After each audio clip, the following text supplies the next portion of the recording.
Um, Good evening, everybody, and welcome to the Dietetics Let's Into Live Chat series season 2.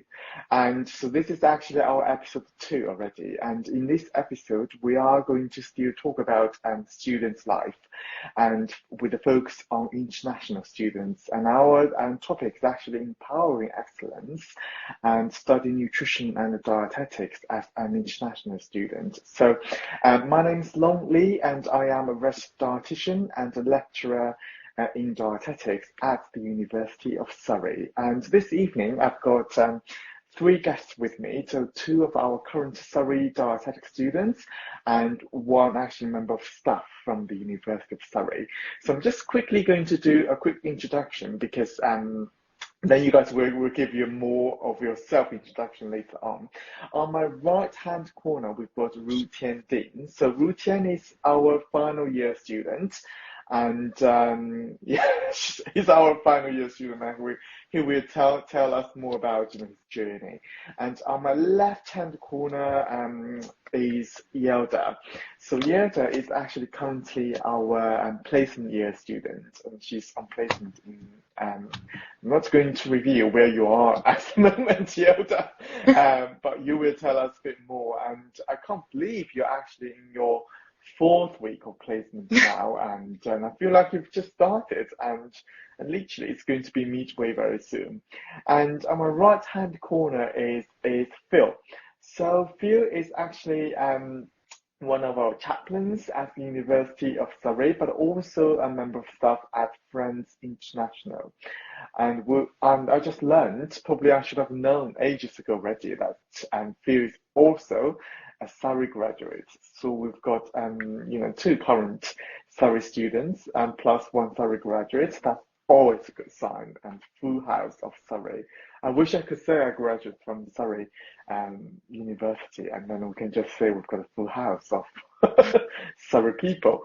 Anyway, I've done quite a long monologue already, so I think welcome everybody. And if you just join us, I'll just let you know you can put your questions in the comments, but also you can put the questions in this question box as well. And we'll try your best to cover your questions during our chat. Okay, right. Okay, so I've just basically given a very brief introduction to everyone, but I was just wondering if you can give us a bit more about yourself and where you're from and how long have you been in the UK and your student or professional journey. And if we can start with Ru Tian. Okay, thank you, Long, for having us here, or for having me here as well. So my name is Ru Tian, everyone. I'm an international student from China. So I am a final year student, a student dietitian on the 4-year course at the Uni of Surrey. So I came to the UK in April, I think, of 2021. And I have been mostly staying here since. And did you do your first year fully online? Oh, I didn't do it like fully online, but up until like April, the next year of the course starting day, I was in China. Yes, I was doing it mostly online due to COVID. Yeah. So that was different. Yeah, but at least you were able to spend most of your study in the UK, so that's great. And moving to Yelda. Hi everyone, I'm Yelda. I'm from Bahrain. It's a small island in the Middle East, because a lot of people don't know where it is. I moved to the UK in February 2021. I started off with a foundation year in life sciences, which was all online, which wasn't the best experience. And then first year started in September 2021, which was half online, half face-to-face. So I did get some of the uni experience. And then now I'm in placement year. So that's been my journey. Yeah, so actually I started at the University of Surrey at the same time as when the other started with the course. And I think I just learned that you actually did a foundation year here. And that's news to me, and which I should have known. And but I promise everybody, I am a good lecturer. Yeah. So thanks for that information. And if we move to Phil, if you can tell us a bit more about yourself. Yeah, of course. So yeah, I'm Phil. As Long explained, I work for Friends Inter. Yeah, sorry. My name's Phil. I work with Friends International, and I'm one of the chaplains on campus in the Multi-Faith Centre. Can you hear me okay? Yeah. Yeah, it's going all right. Okay. So just in terms of what I do, I welcome international students on campus and help them navigate the culture within the UK, but also put on events and activities for international students to feel a little bit more at home and to settle in as best as they can. So if you're interested in what Friends International do, there's loads of stuff online if you search for Friends International. But we have an app, so if you're interested in joining in some of our events, download the app and you can look at the events in Guildford. For myself, I grew up in Papua New Guinea. I moved out there when I was about 6 and came back to the UK when I was 17 for university. And so it would be called reverse culture shock, what I experienced, but it's kind of very similar to culture shock more generally, but I kind of had to learn how to be British when I returned to the UK, and people assumed that I was British for some of it, although I had a bit of a weird accent, and I'll tell you a little bit more about my experience of arriving back in the UK when I was 17, but I'm now a little bit older, probably more British than I was then. So just here to help people navigate culture and settle in well. That's what I do. Yeah. And thank you so much, three of you, for joining us tonight. Thanks Because for obviously, having me. Yoda just had a full day of placement, and obviously Phil just had a day of working. And I don't know what routine you've been up to today, but I'm sure you have been very, very busy. And I guess my next question is obviously Ruti and Yoda, and why did you decide to come to the UK to study? And because there are others of very popular study destinations for international students, why the UK? What sort of attracted you? Do you want to go first? Yes, really. Okay, sorry. So, well, I have always sort of known that I wanted to study abroad for my sort of undergrad degree. So it's like to experience a different culture, and very importantly, to study clinical nutrition. At that point, that's what I thought. So part of the reason is that in China, we don't really offer the clinical nutrition degree at this undergrad level. And we do have courses like nutrition and public health or food science and engineering. But I was like in particular interested in the clinical part of the course. So I started searching online, like which countries offered clinical nutrition, and then I stumbled across dietetics. So I was deciding between Canada and the UK, since like the process of becoming a dietitian is more straightforward in this country, and also it offers really, really good education. I think that's the main reason why I've decided to come here. Yeah, if you know, again, I feel like I'm learning so much, about you guys, and promise all the audience you're watching. I do know my students very well, but then I feel like the chat is just like proving I don't. But I didn't know that you were considering in Canada. But welcome to the UK, like for 3 years already. And what about you, Yelda? Yeah, so similar to Rutien, I was in a British education system, and I felt like I wanted to continue that up until higher education. And secondly, yeah, I was very adamant about studying dietetics, and there was nowhere else that offered a course like Surrey. So the reason why I did choose Surrey was because they did come to my school and I had a chat with them. It was between nutrition dietetics, but I was mainly focused on working in a more clinical medical setting. So that's why I kind of leaned towards nutrition and dietetics. And in terms of, that was pretty much it, yeah.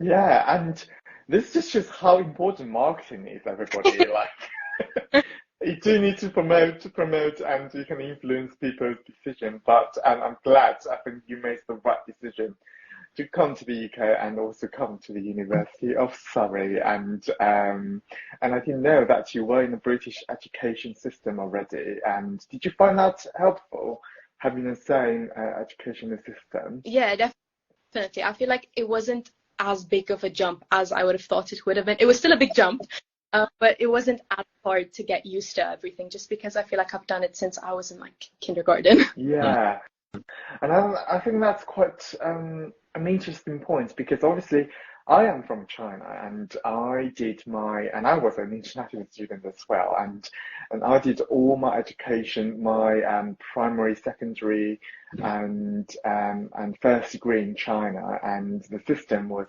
very, very different.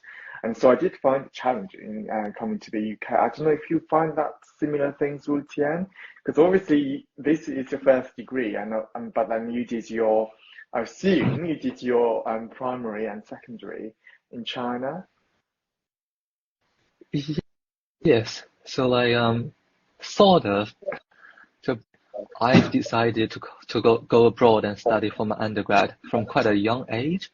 So after finishing my junior high school in China, I went straight to instead of the traditional senior high, which was about 3 years, I went to this international high school in my locally. So I was lucky enough to study the Cambridge sort of syllabus, and I had British teachers at my school. So that's sort of how I did A levels in China. That's good, because then it sounds like both of you had already had some sort of British education already before coming to the UK, and everybody, I didn't have any. So I think it's quite representative here of different ones. And obviously, coming to you, feel that you just mentioned that you had reverse culture shock when you came back, and obviously you were living abroad, from the year of 6. How did that feel, living abroad? And then how did you feel when you moved back? It was interesting. I think you guys have had more British education than I have. So, so moving abroad, actually prior to 6, I did live in the States for a bit as well. So I actually started my school in the States and then went to Australia for a bit. So a bit of schooling there, and then schooling in Papua New Guinea. So I actually did Australian exams, which were the equivalents to the A level. So I tell people I did Australian equivalents in an American international school in Papua New Guinea to get to a British university. So I think it's as cross-cultural education as you can get.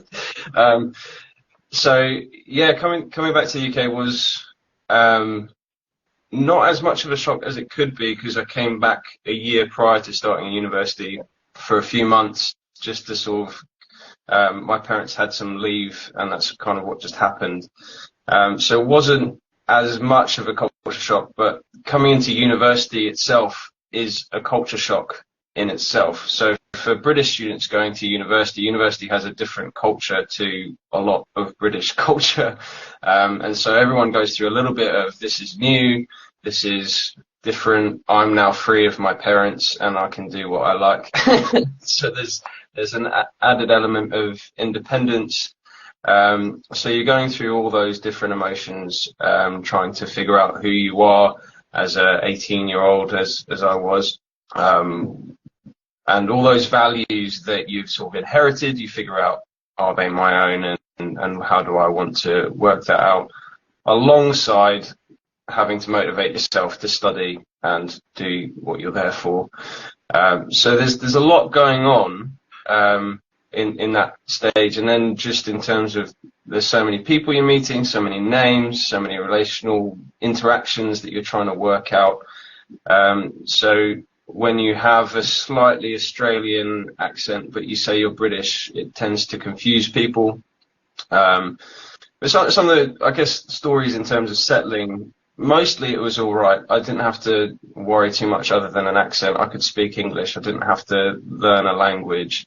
I think some of the more subtle culture shock was from things like going to the supermarket, where something's not where you think it should be, or doesn't look quite like you think it should. So my culture shock is my colleagues are a bit bored of me telling this story, but was around a tube of toothpaste. I needed to get some toothpaste, and I was surprised at how much choice I had in front of me. And I just froze, and I didn't really know what to do. It was a little bit embarrassing, a little bit silly. I did find some toothpaste, and I managed to do my teeth, but it was just one of those moments where it's like my normal was no longer normal, and it just threw me off a little bit, so threw me off balance a bit. Some people face culture shock a lot more severe than that, but it can range from a minor embarrassment to actually I want to just isolate myself and stay at home. For me, I'm social enough that I met other people and got out, but yeah, that's kind of a bit of my experience. And I think, and sort of, you mentioned the severity is different, isn't it, in terms of the culture shock, and having like friends is actually quite helpful. If I can move to like Yield and Rutian, did you experience any culture shock? I think for me, it was similar to Phil in terms of like just getting used to everything. As much as I hoped I would go in and know everything, that was definitely not the case. And especially since when I first moved, it was during COVID. So it was during the second lockdown, I believe. So it was just hard to get to meet people. Most of the people that I was online in that class with were all in their own countries, and it was all online. So it was just 6 months of just me, myself, and I, just getting used to Guildford. And Guildford's tiny, so you could get used to it in just a week. So it was mainly just becoming more independent, but also getting used to the area, getting used to living on your own. You're not going to get help as much as you used to from family, but they're always still a call away. But overall, it was just getting used to everything, getting into routine, getting all the habits. But yeah, I'm still learning. I'm 3 years in and I'm still learning. Yeah. What about you? Okay. I think I can relate to what Ilda was saying totally. So like, although I've said that I've had British teachers when I was in my high school, and then I was able to like develop an idea of like how to talk with British people, like learn their social courtesy, what's acceptable and what's not. But like coming here to a new country that I've never been before at a relatively young age was still quite challenging. So I was like, I found because I feel like British people have a different like sense of humor to me in general. So it's like I know there's like a stereotype out there saying, the Asian people can be not so funny at times, but I feel like it's just a different sense of humor that we have. Like, for example, if I go to like the cinema with my British friend and we watch we watch a movie and we would like laugh at different plots of the movie. So like we laugh at different things, we find different things funny.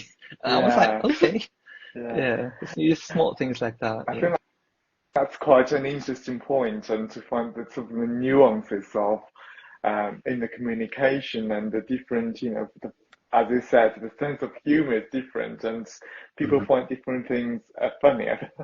That's quite interesting. And well, for me, and I don't know if you want to add anything there, Phil, before I. Okay. No, just put everything by myself. Yeah, no, I feel like I've talked already a lot myself too. But just on the communication point, I think that's a really interesting point you make on the humour.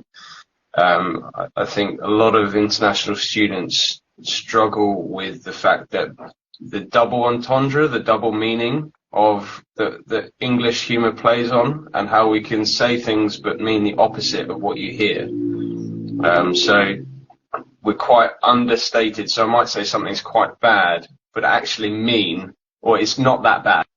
So you hear it's kind of not good, but what I mean is actually all right. Like it's something that's acceptable.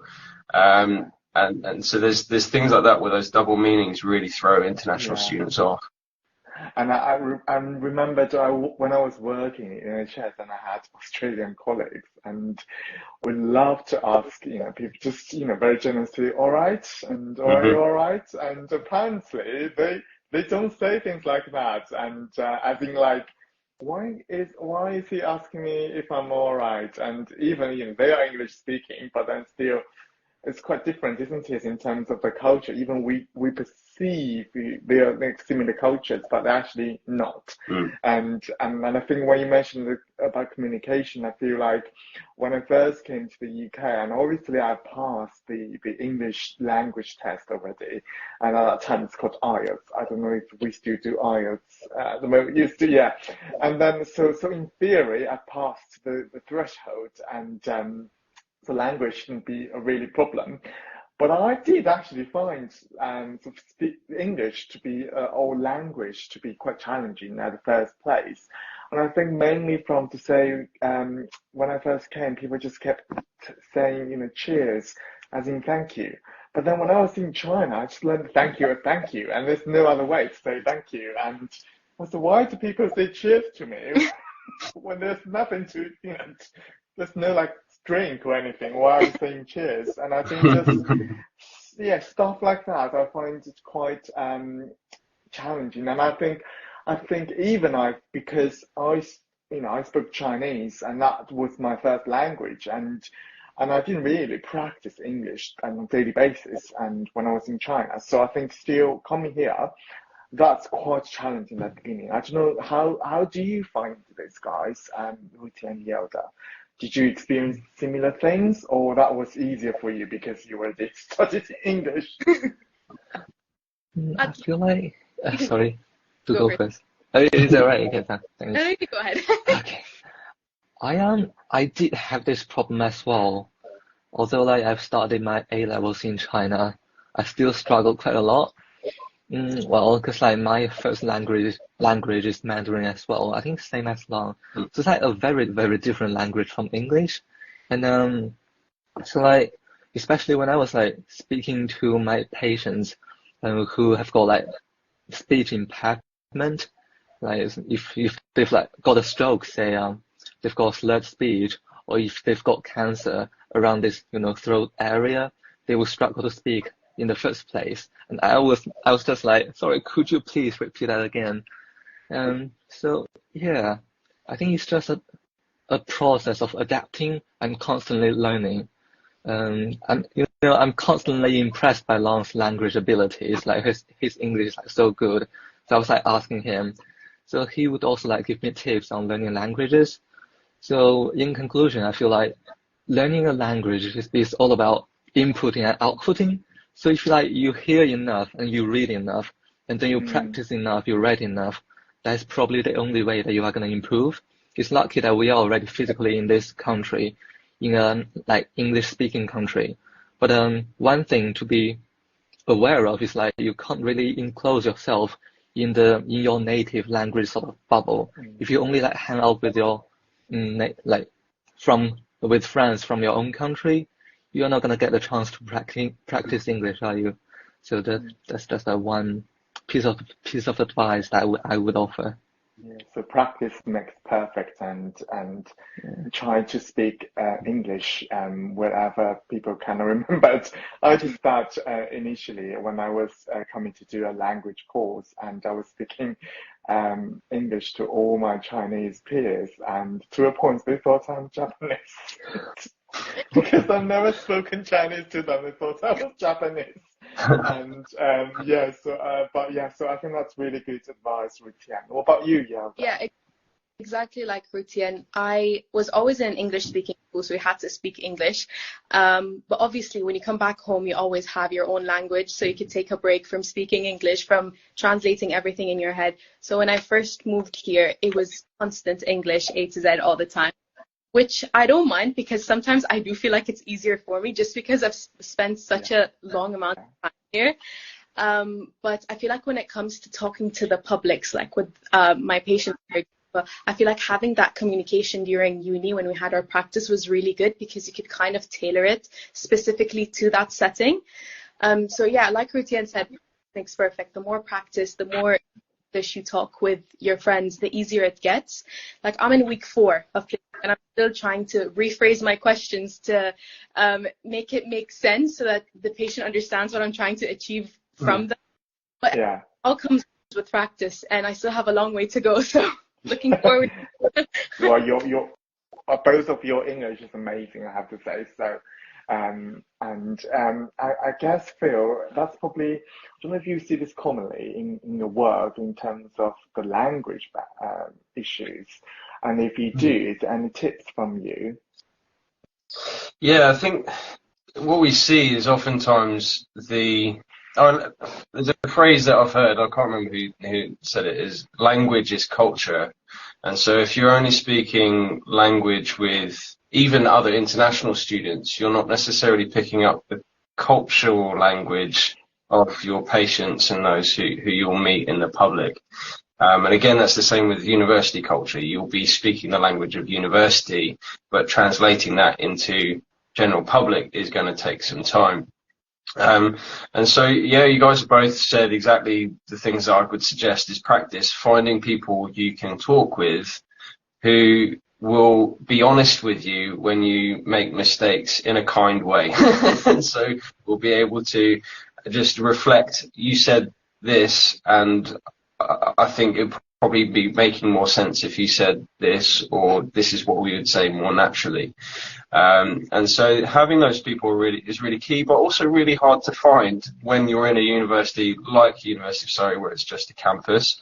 And to plug what we do at Friends International a little bit, there's things that we offer, there's things in town where it is conversational English, and you can meet local people who are interested in cultures, interested in sharing stories. So if that's something that you particularly want some practice on, you can, in our app, as I said, Friends International, we have a conversational English on a Friday afternoon, sometimes in person, sometimes online, so you can access it a little bit easier.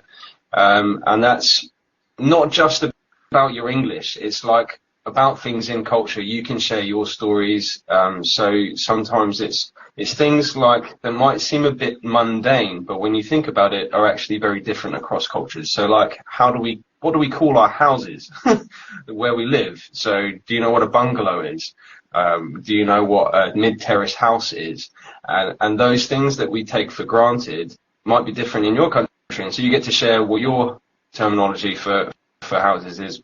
So we call it cross-cultural conversation, and it just allows you to do that kind of conversational English. And so there's things like that. And then some of our trips and day trips, you're just interacting with different people and our volunteers, as well as seeing a nice place to visit. So there's various things like that. And I'm sure trips with the university and things like that, just find ways to interact with local people, is my recommendation.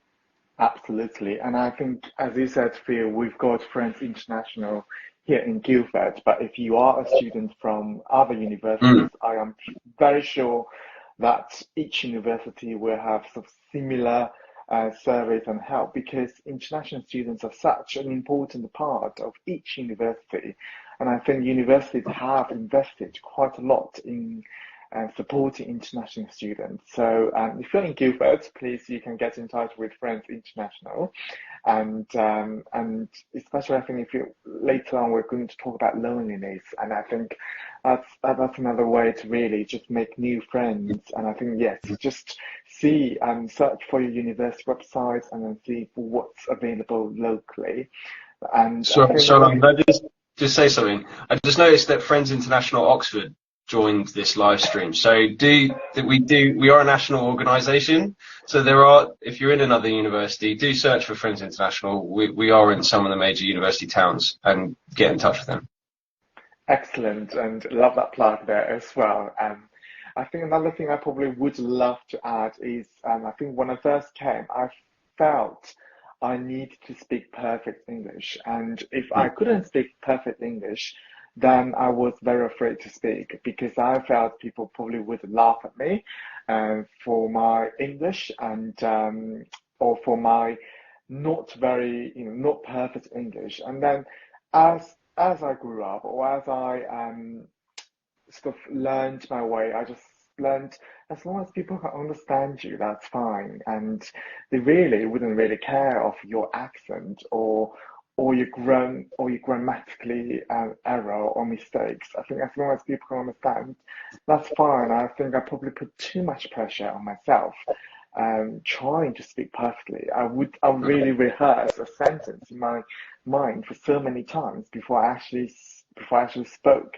And now I just speak whatever I want to speak, and so you try to understand me, not we're not trying to speak the perfect English. And but I think luckily people have understood me. So I think that's the confidence is actually quite important, and don't be afraid. And you do not have to be perfect from that point of view. Okay, enough about language. Let's move to any other challenges, life challenges, to say, in the UK. Have you experienced any? And if we go to you, Anielda, first, any life challenges during your stay here? I think it was just getting used to everything by Yeah, myself, because yeah, obviously when you try to do stuff, it does get draining, and if you constantly do it after, like, every day in, day out, it just gets really, really tiring. So I think one yeah, of the thing was getting used to everything, but also obviously you have the element of homesickness. yeah, It's normal. Every international student gets it. yeah, And I feel like as long as you talk about it, whether it's with your friends back home, your family, or your friends from uni, just expressing how you feel and letting it out, because there's always someone that is willing to listen to you. It's just making sure that you try to have fun as much as possible, because these 3 years, 4 years are gonna fly by. And I'm already so sad that I'm in year 3 out of 4. But yeah, it's just making the most out of it, but reaching out for help whenever I need to. And that's something I also wish I did before, was whenever things got tough or hard, just reaching out to someone and talking to someone, because that would lift a lot of burden from you. yeah, absolutely. And what about you, Wu Tian? I feel like one of the well, probably the major challenge I've encountered since coming here was like not being able to meet too many people during my first year. Mm, So it was like, well, during my first year and also a bit of the second year. So I was like still quite afraid of COVID at that point. So I was like not actively trying to reach out to people, around me. mm, I was able to like meet quite a few people online though. So like we were chatting online, that was quite nice. But so I feel like at the end of this journey, because now I do have a lot of friends now, looking back, what I've done, so I've sort of pushed myself to meet new people at times when I really felt lonely. And that's actually made me more outgoing and more confident in speaking to like new people. Say like if I go to like not a conference but something similar, I would be confident enough to initiate a conversation and just do all the small talk and everything. So yeah, yes, I guess opportunities also comes with all the challenges I've encountered. Yeah, I agree with yeah, you as well, because it's more of like, when you're communicating with people just outside of it, it also gets easier when you're doing it within work, because now I could just go up to someone and ask them without feeling nervous, where if you asked me to do that 2 years ago, I'd have laughed. I'd be like, no way I'd do that. That's so true. yeah, But yeah. I think that also adds to the person you're trying to, the dietitian you're trying to build. So yeah. And I'm so glad, you can totally see, your personal growth as well. Having spent 2 to 3 years here already, and I think Yelda mentioned about, reaching out to people, and Wu Tian, you mentioned about feeling lonely sometimes, and I think loneliness was definitely. I remembered when I first came, I think probably in October time, because I started in September, and I think in November, October time, I felt extremely lonely. And I think on top of that, because I couldn't really understand of the lectures, it was full of statistics and math, and that was not my strength, and I felt I absolutely had no clue. So I think on top of doing the coursework, I felt extremely lonely, and with the shortened days as well, so the longer darker night, and yeah, so I think that definitely has had an impact on me, and so obviously those are reaching out to people, and I would feel like reaching out to people as well. But any other tips from you to Phil? Do you have any advice to overcome this kind of challenges?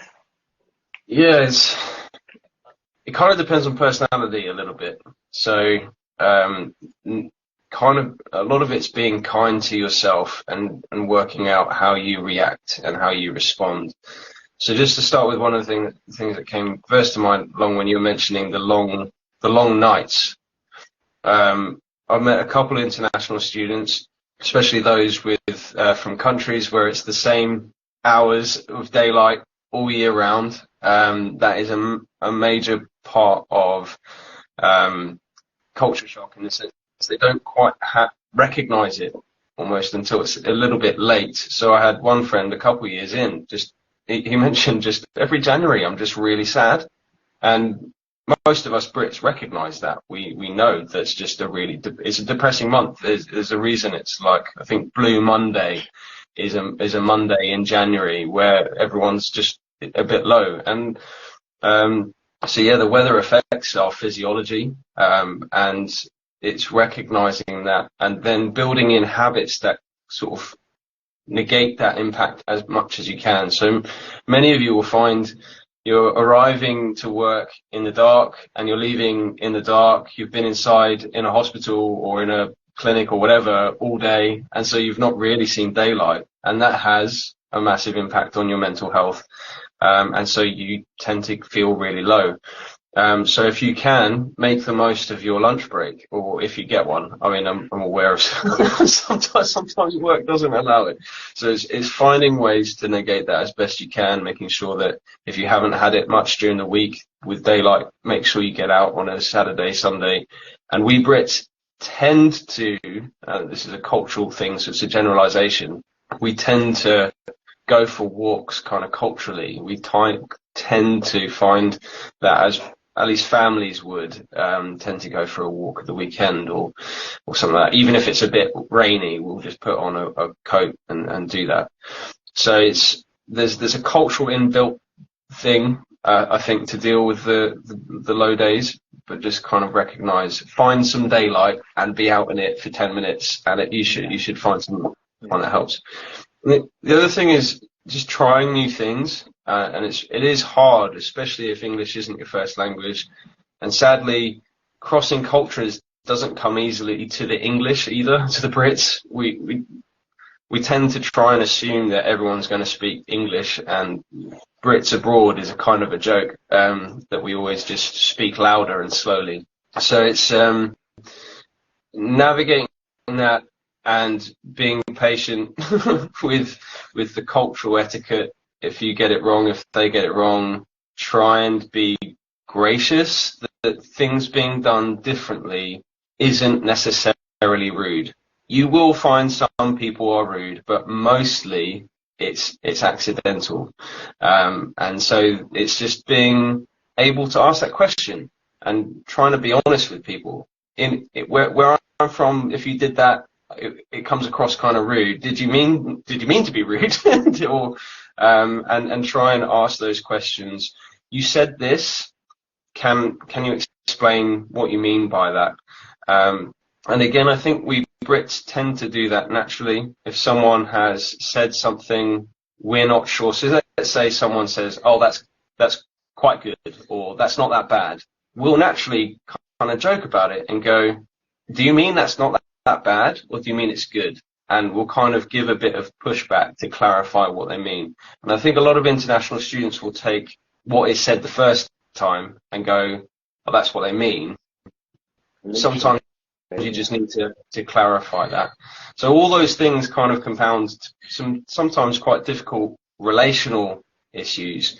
And I guess my final point on this is finding someone who can be like a cultural translator for you. So having someone who is a couple of years ahead of you in the settling scenario, but from a similar or the same culture as you, is really, really helpful. And this kind of conversation, I think, is fantastic for exploring the different experiences, sharing your own. And even for many Brits, we don't realize we have culture. So you pointing out and asking someone, "Did you mean to do that?" might actually help them recognise their culture is a bit different. Yeah. I think that's such a good point. The last one is, we say, find local friends, but also, you can find people who are ahead of you and could probably know the culture better and can explain to you better, as you said, cultural translator. And that's such a great point there, Phil. And then you mentioned about, having the sunlight and having a walk outside. The University of Surrey has a very nice campus. I think it's perfect for a walk if you are staying in your student accommodation. So just go out and have a walk and join Friends International, I guess, and join that conversation, and the activities would help as well. So that's absolutely great. And now so I am a dietitian, and obviously you are a dietetics student, and you are not, but as a dietitian and dietetics students, we talk about food all the time. And obviously in the UK, we talk about food and diet within the British context. And I have to say the British diet or British foods are very different, from a Chinese food.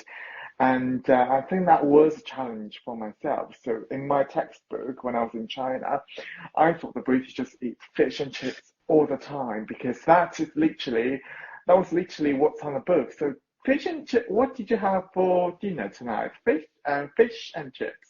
And it's delicious, etc., etc. So I think, and then I didn't know what's Yorkshire pudding, because I thought pudding means dessert. When I was in China, so there's lots of, I think, challenges there for me as an international student at that time. And did you have those similar challenges with Tian and Yelda, and how did you overcome it? Mm, Well, I definitely did. So like when I first came here, somebody was talking about like spaghetti bolognese. I was like, Yeah, is that English? Well, in fact, it's probably not, but and shepherd's pie, cottage pie. So the name of the food doesn't really give a clue. That's when it becomes very difficult. Yeah, and yeah, then I remember like talking with a friend about egg tart. I was like, I had a nut egg tart, and they were like, so which kind did you have? I thought there was only one kind.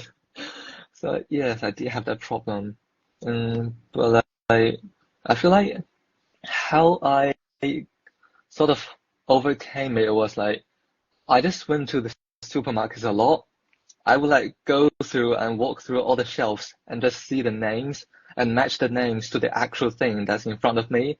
I would like look through all the ready meals that were available and just to see what they were.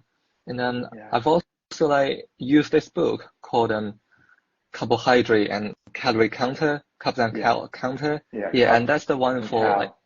yeah, that's from Dietetics UK, isn't it? Yeah, And it's like uh it details the calorie content and carbohydrate content of a whole loads of foods. And so if you just look through that book, I think it's really educational for me actually. yeah. And it's so funny when you say like cottage pie, shepherd's pie, they all have pie, and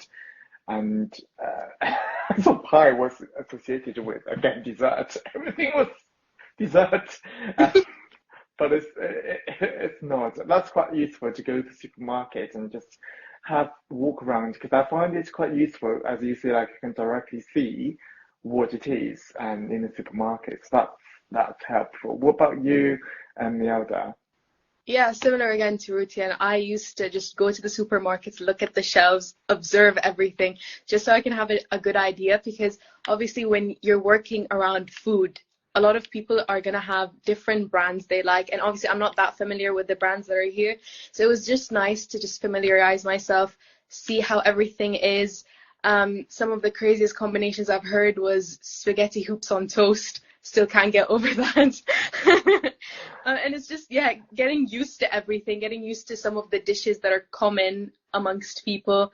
Yeah, And yeah, the Carbs and Cows book was definitely something that was yeah. really, really helpful. Just looking through and seeing what everything is. Yorkshire pudding, like you said, I thought it was a dessert. Turns out I still don't know what it is, to be honest, but I do really want to try I can't believe you haven't tried Yorkshire pudding. Mhm. You must try that with gravy, please, Yelda. Yeah. And as part of the Sunday dinner, you see, like I'm just talking about things like so natural now, like having a Sunday dinner and The roast local dinner now. and everything. Yeah, and I actually watched a lot of cooking shows, British cooking shows, as part of my learning, and I've never baked anything in my life, and as in cakes and dessert stuff, I've never baked anything. But I'm very good at, telling how to bake something because I've watched so many cooking shows, and that has helped me in the way that to describe how to cook something. So I can talk about it in my cooking, although I don't do much of this British cooking at the moment. So I think watching those cooking shows has helped as well. And I think at my time, oh my God, I can't believe I'm saying this phrase, my time, is I watch quite a lot of BBC cooking shows, but I think nowadays there are more like Netflix and YouTube and everything that you do not need a TV license for. But that any other suggestion from you, Phil? It's interesting to talk about food. We're just going through the list of these sort of main key culture shock areas, and food for many coming into the UK is a shock because of all the things you say. And I find it funny that you're listing off all these foods and all of them are brown. We don't have any, like cottage pie, shepherd's pie, egg tart, quiche, that's very brown. So it's like we don't tend to have that much colour. And Yorkshire puddings and gravy, I mean, that's brown and brown.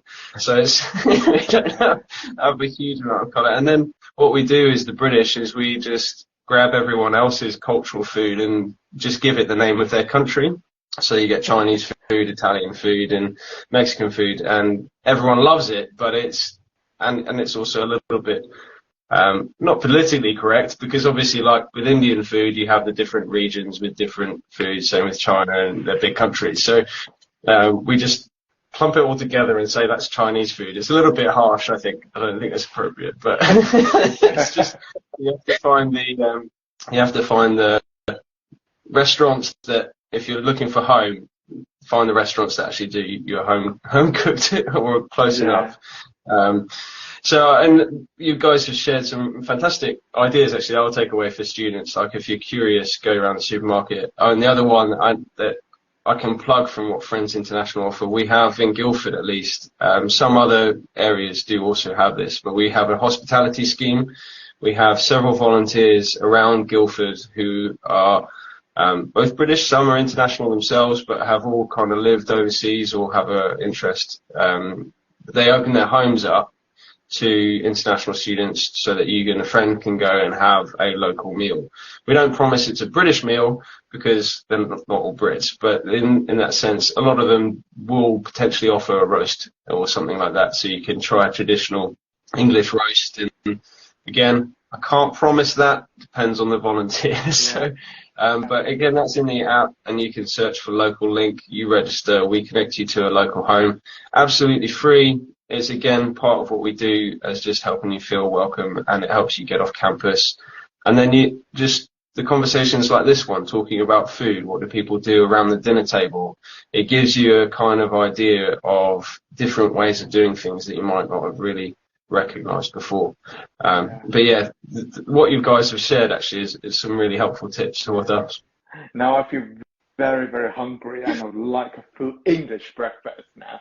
And I just noticed in the chat, one of our students said, and she remembered the first time she had pigs in a blanket and she had absolutely no idea what it is. And I guess, yes, pig. But I think it's quite, when you actually see what it is, it's actually, I think it's perfect name for it. It's a bit odd. It's pig in pig. I mean, it's pig sausage wrapped in bacon. But I mean, we're quite creative with how we cook meat, I think. But yeah, it's yeah. So I think we're nearly towards the end now, and I just want to ask. Obviously, we've talked a lot of challenges. But I think as international students, what opportunities do you think that are present to you guys that you want to talk about? I can go. Yeah. I think one of the best opportunities was just meeting people. I'm lucky enough to have some of the best course mates, and I managed to make friends for life. Yeah. Everyone's so sweet, so welcoming. And I think also the opportunities that the uni offers, so things that are more educational, so things like time for dementia, placement in itself is just an amazing experience. Like I would have never thought that I would have gained as much experience as I constantly am.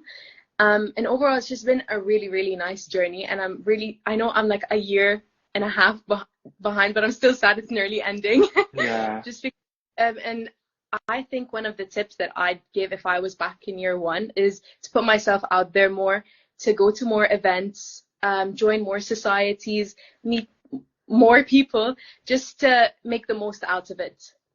Yeah, absolutely. And I think Wu-Ting, especially Wu-Ting, you had a summer internship actually at the university as well, and that's a great opportunity. And do you want to talk about it and what you did and what's the project? Sure. I have quite a few things on mind actually.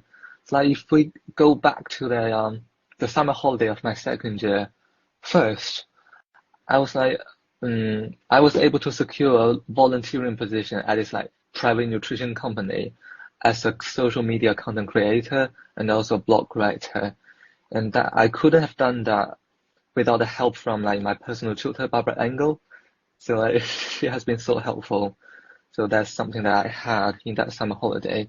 I've also like been participating and helping out at student events, or it's like open day events, over holidays. So I felt like that was a really good way for me to felt a part of the community here at Surrey, and also it helped with the cost of living.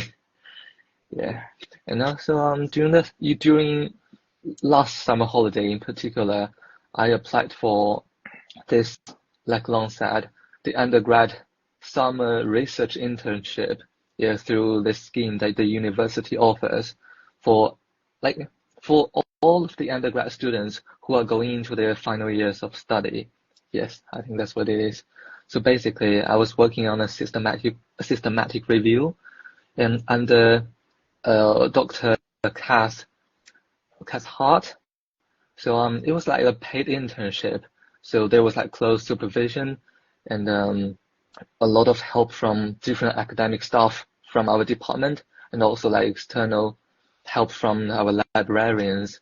So that was like such an valuable experience that I had, and I am still like very grateful that I was given the opportunity. Yeah.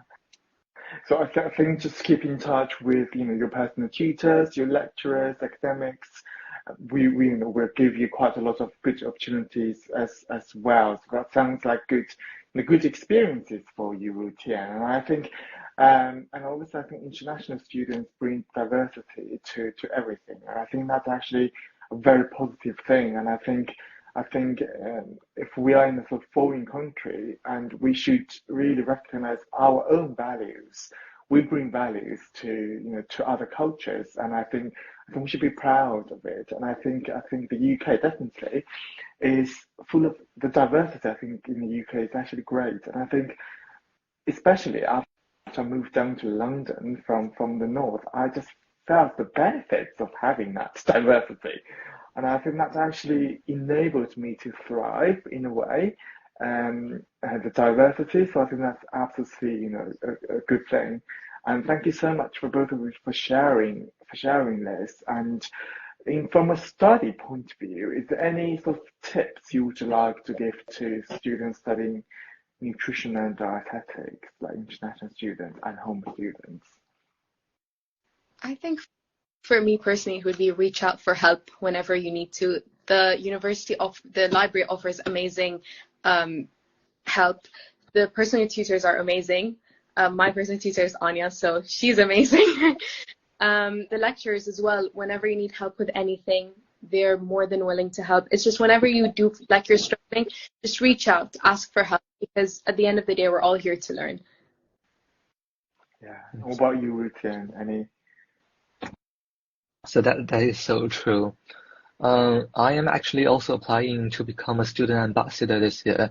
So something that I said on my application is like, if you encounter any problems, no matter what the problem is, the author at the University of Surrey, we have a service to help you with it. And that's from the bottom of my heart, because I have utilized so many like services at the university, from academic services to like well-being.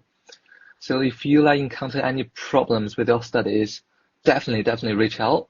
And it's just really important to find your own pace. You don't really have to compare yourself to anybody else. So you are your own person and you have your goals, and just figure out like what is it that you want to do, what you want to achieve, what's important for you, and just stop worrying about everything else. Mm-hmm. Yeah, that's important for everyone actually. And I think I can't remember exactly what the Bible said. That verse is, do not worry about tomorrow. Tomorrow has tomorrow's worry, and just leave at the moment, and yeah, don't worry about too much about the future stuff. Just be organized. I think that'll be fine. Is there anything else you'd like to add, Phil? I think what you guys have shared is a testament to the hard-working university staff and all they offer. They really do care about students. I think from a cultural perspective, I think one of the hurdles that many don't recognise is that some cultures don't know or don't give feedback. It's inappropriate to give feedback or ask questions of those above you in a hierarchical structure. And so for those of you that are coming from cultures where you just don't critique or give feedback in that way, in the UK it's very okay to even ask questions that might seem a bit challenging to your lecturer, and in that way have a dialogue. And so in that sense we call it egalitarian. It's quite equal in that regard, and that goes for whoever your teacher is, be they male or female. And so in that, just recognise that if your culture doesn't usually have that, different isn't wrong. Be prepared that it might just set you back a little bit as a bit of a, this is different. But make use of that. Ask those questions. I know that a couple of African students that I've met from 2 different African countries found the feedback a particular cultural difference, where their feedback was heard, listened to, and wanted. And that is the case here. So use your tutors, use the services. They're here to care for you, make sure you settle. If you're struggling with isolation, loneliness, it's about finding community, and in that community find purpose. And that can come from a sports society, it might come from a spiritual society. We've got the multi-faith chaplaincy, we've got wellbeing centre. Don't suffer in silence is what I'd say. Just reach out, ask for help, and people are there to help walk with you through it. That's such a good point, and I think that's such a good conclusion, as well as we come to the end of this chat. I can't believe this 1 hour just has gone by. That's just so quickly, and I feel like I can talk to you guys for another hour. And yeah, and I think we must arrange another chat. And guys, this is so helpful, and I really enjoyed it. Have you guys enjoyed this chat? I hope you have. Yes. Imagine if we said no. Yeah. Yeah. It was excellent. So thank you so much, guys, for your time. And just the last question probably we'll ask is, how can people find you if they want to? It's okay if you don't want people to find you, your personal account, that's absolutely fine. So let's go to you, Phil, and both online and I guess in reality. Yeah, in reality, you don't have to meet me online. So yeah, under Friends International Guildford on Instagram, give a follow on Facebook, and I think just mainly those 2. But also Friends International app, you can then find my email through that. Otherwise, we are, as a university staff member, you can also just look up Phil Duncalf and you'll find my Surrey email there. I answer both. And if you want to meet in person, the chaplaincy has a space just by University Hall. You'll see a little bit, it's called Way Flat. There's a sign that says Pastoral Office. It's above the Hive. If you ever want a coffee, hot chocolate, tea, drink, and a conversation, if we're in there, just knock on the door and come say hello. And yeah, that's my job, is I get to be friendly to international students, and I love it. So come and say hello. Great job. Yeah, it's good. Yeah. And what about you, Yada? So It's the account that I'm using now, so it's Yelda Thinks Nutritionally. So if you have any questions, you want to talk to someone, I'm more than happy. And at Yelda Thinks Nutritionally. And what about you, Wu Tian? I'm also more than happy for anybody to follow me on this account. And yeah, do feel free to message me if you've got any concerns. I can try and direct you to the right resources if I can't help you with it. But I will try my best, I promise. And you are at Wu Tian Ding, isn't it? Your handle. And so our YouTube is at Dietetics, and you can also find all of our previous live chats there. So have a good evening, everybody, and thank you for joining. Bye bye.